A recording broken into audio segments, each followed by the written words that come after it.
If Tom Brady and Roger Goodell can't settle in the coming days, Judge Richard Berman wants them back in court August 31st and hopes to rule by September 4th. Although he told the sides not to hold him to that date, it's a quick turnaround, which would be just 6 days before the Patriots season opener. Brady's suspension would then begin the following day, September 5th, according to our Sal Palantonio. Now we bring in one of Brady's former teammates, friend of the program, ESPN NFL analyst Damon Woody. Good morning. Good morning. Good morning. Let's get right to it. What should Brady do? I think he should continue to fight. I mean, listen, we're talking about your last name. We talk about your legacy here. I mean, this is something that he's worked and crafted over a long period of time, and for him to quote unquote potentially settle or give up on it or admit guilt or admit guilt. I mean, that would be a huge mark on his legacy. You look at the court case. What Judge Berman has mentioned in his last court hearing. I mean, there's a lot of question marks. A lot of things that he attacked the NFL on. So if you're Brady, you're feeling momentum right now. You're feeling pretty good about your case, the potential outcome of the case. Even if you lose, people still want to say you went down swinging and fighting against the NFL. I think in the end that will still be a win for Brady as far as his legacy is concerned. I like it. What do you think, Stephen A? Fair enough, but what the hell happened to your position on Tom Brady when this first went down? Nothing happened to it. Nothing happened to it. I'm just being real about it right now. Well, I know you're being real about it. I'm not questioning your realness. I'm asking you, what happened to your position? You were on SportsCenter. Right. When the ruling came down, and you said you were disappointed in Tom Brady. Okay. You said that you felt he was guilty. So I still do. You asked me if I'm in Brady's shoes, what would I do? And I said I would continue to fight. I would fight it. Okay. So you're saying you would continue to fight even though you believe that he's guilty? Yeah. I mean, listen, if I'm in that man's shoes, why not? Why not fight it?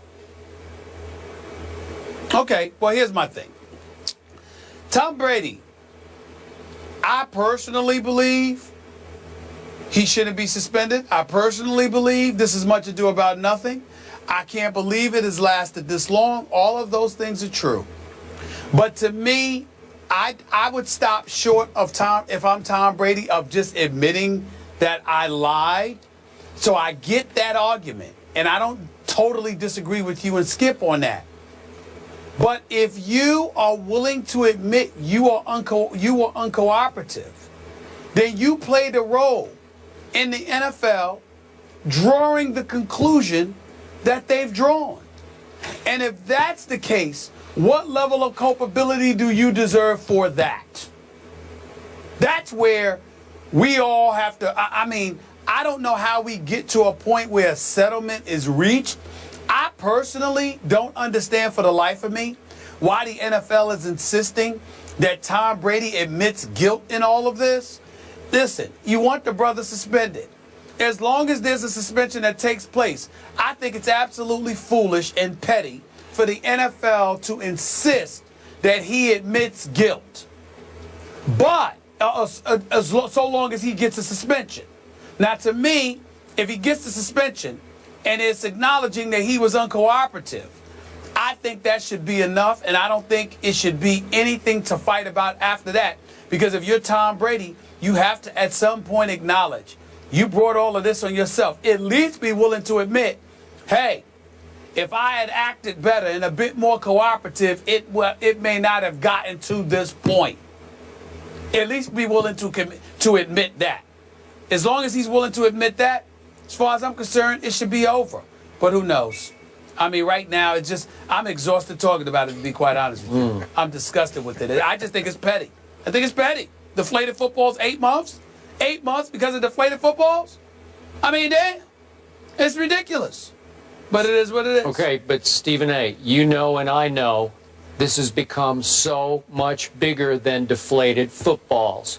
You know and I know this is about the power of the owners versus the players. Because one player, the superstar quarterback of the New England Patriots, last year's Super Bowl MVP, is willing to fight this to the legal death to try to take down the commissioner and his integrity and credibility, to question those to the point that you take him down and, to your point, maybe open Pandora's box in court where you say, uh-oh, the owners are now very vulnerable in court in ways they've never been before. That's what's, it's way beyond, was the ball this much or this much? That's what's happening. But let me bring it back to, okay, go ahead. Sure, go ahead. Okay. Go ahead. Go ahead. No, Back go to ahead. Mr. Go ahead. Woody. Okay, you stand by your position. You believe he had some guilt in this. Correct. Even though we have no smoking gun, we have, as Judge Berman has concluded, no direct evidence. It seems like the whole process was very unfair to Tom Brady, and we have, as Judge Berman called it, the quantum leap from the Wells report to all of a sudden a 4-game suspension for what exactly? Non-cooperation?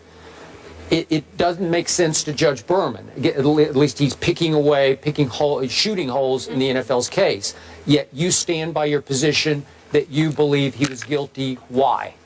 Because I think, you know, the lack of cooperation. I think, you know, the destruction of the cell phone. To me, I go off common sense. My antennas are up as far as that's concerned. Why would you destroy your cell phone right in the meat of the investigation, when they're about to, you know, interview or need certain information off of the cell phone? You kept your prior cell phone, but you destroyed the one that the league was looking at. That is okay. There's some that's something I just can't get over right now. Okay, I get that, but in fairness to Tom Brady, you realize his agent told him before he was interrogated by the Wells people that your cell phone cannot come into play here via the NFLPA. You cannot, they cannot invade your right to privacy, so that will never become an issue. So that's all that he knew at that point, and they already had all of his texts, because it takes 2 to text, from Jastrzemski, the equipment manager, who they had his cell phone. They had the other McNally's cell phone. So anything Brady had texted to either of those guys, they had in their possession, and there was no smoking gun. So, but Skip, how do you what sense can you make of the whole destruction of the cell phone?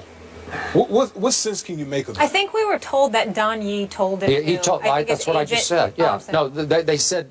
You know, he told him before.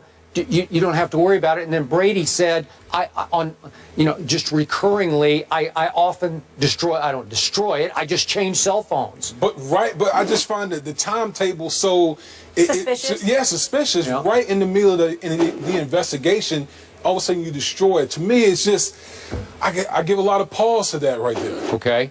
Have you heard anything internally from people you know around the Patriots who have suspicions of this? No. Of what Tom knew or didn't know? No. Okay. Okay. Just checking for the record. Yeah. Okay. So you're just going on your own instincts.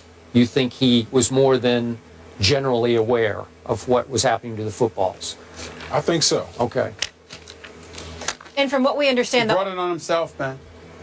The owners are split here. He brought it on himself, and that's and here's the bottom line. You know, listen. We constantly sit here. If a guy gets in trouble off the field, whether it's speeding at 143 miles per hour with a 12-year-old in the car, whether it's domestic abuse, domestic violence, whether it's child abuse or whatever the case may be, whether it is dudes that can't stay off the weed, it doesn't matter. There are so many issues that we get into that we use it as a teachable moment so guys moving forward won't make the same mistake. Well, in this case, why can't we do that? When it comes to Tom Brady, whether it was you lying, covering up for the Patriots organization, or just being aloof and dismissive because you were a puppet following the advice of the Players Association and their high-priced Michael Jordan-style lawyer with the innumerable billable hours and Jeffrey Kessler, the bottom line is that you came across as uncooperative to a league where Roger Goodell has dominion, and they're challenging that right now. Now, you can challenge it, and if you win, good for you. Chances are, however, you'll lose. You have to know this. You have to anticipate it. And when the bosses call you and they tell you this is serious business, you need to step up and handle this as honestly and candidly and as forthcomingly as you possibly can. You have an obligation to do that. And Tom Brady didn't do that. So in the end, he is somewhat culpable for where we are today. He's not an innocent bystander in all of this. Okay. He just isn't. You have forced me to reply one last time to your position. I think he was an innocent bystander. And I believe that through the Wells interrogation, he was astounded that he was being accused of something he had zero knowledge of. And he was shocked that he was becoming the fall guy for a campaign to get the Patriots for both Spygate and Deflategate. He became the fall guy. Will you open your eyes? Will They're you wide open your eyes? Did you not just finish saying a few minutes ago that Bill Belichick threw him under the bus the next day? Ask my quarterback. I don't have anything to do with that. So what was he blind to? What was he blind to? If Bill Belichick comes out less than 24 hours after an AFC championship game win and says, don't ask me about that, I don't know anything about that, ask my quarterback, then shouldn't it have been clear? Is Tom Brady suddenly dumb? He can't see the forest from the trees? He couldn't see from that moment that he was being hung out to dry? I think he's a little naive. You gonna put all of this on Roger Goodell and Troy Vincent? I think he's a good guy. A little naive? Really? You gonna really sit up there and say that? Yeah, really? I'm gonna sit up here and say it because what have you said on this show numerous times? In the end, this is about protecting who in the organization? The head coach. Am I right about that? Do I think the head coach had knowledge of deflating footballs? Maybe. Wait a minute. Don't change the narrative. No, you asked you a question. Did you not say that Belichick threw him under the bus? Yeah. Less than 24 hours. So did the owner. All right, then. So what was the naivete? Where was the naivete then? From that moment forward, you knew they were coming for you because Belichick said he had nothing to do with it. And then the Wells investigation report came out, and they exonerated Belichick and his staff. Who else was left? Who was left? Okay, and then what did I tell you 2 days after the Wells report? That 3 people close to Tom Brady had told me he is now declaring war on the commissioner. Didn't I tell you that? Sitting right here? And what's happened? Not only has he fought the war through court, he's winning. As Damien just said. That is not what I said. Hold on. First of all, don't give me some winning during the court because we don't know that, number one. And number two, what I said was your coach threw you under the bus. So from the moment he threw you under the bus, according to Skip Bayless, how was he naive to what was going on then? Well, he was up to that point. Yeah. I mean, it was less than 24 hours after the game. Yeah. Okay, well, they were all So that means he knew from that moment it was going to be on him. But Bob Kraft was defending Tom Brady at that point, and Brady was like, I don't know anything about it. He was laughing about it. No, go that's ahead, later. Joe. That was later. That's what you do. Because when it comes to your favorites, you got blinders on. You don't want to see. You don't want to see what he did. Oh, no, he's innocent. He didn't know. Okay, this is what he's saying, Damien, Molly. Oh, Tom Brady didn't know. I mean, Bill Belichick, no, he didn't do anything. Speaking of memory loss, you're the guy who just last week finally said, you know what? I don't think Tom Brady knew anything about this. You told me that on this show. I said that I said that I don't believe that he had the footballs deflated. My point to you is that from the moment Bill Belichick threw him under the bus, it was clear that he was going to be a target. That's a different discussion. It was clear he was going to be a target. So how you going to sit up there and say he was naive to what was potentially transpiring once Bill Belichick acknowledges, I got nothing to do with this. You need to ask my quarterback. Well, that way it wasn't clear then that he was in the hot seat? No, he had his owner on his side. And then all of a sudden, his owner sold him out and took all the punishment. Took the penalties. Sorry, but we have to go to break. Luckily, this is not over, and we have plenty more time to talk about it again. August 31st, that's when they need to settle by, and potentially September 5th would be the date if the punishment was instilled then. Damien, thanks so much for joining us. He didn't know. Oh, no problem. All right, we move on to another vet, but this time in the NBA. Which one of these vets were voted as the favorite by the NBA's new rookie class? You might find this list interesting. That's coming up next.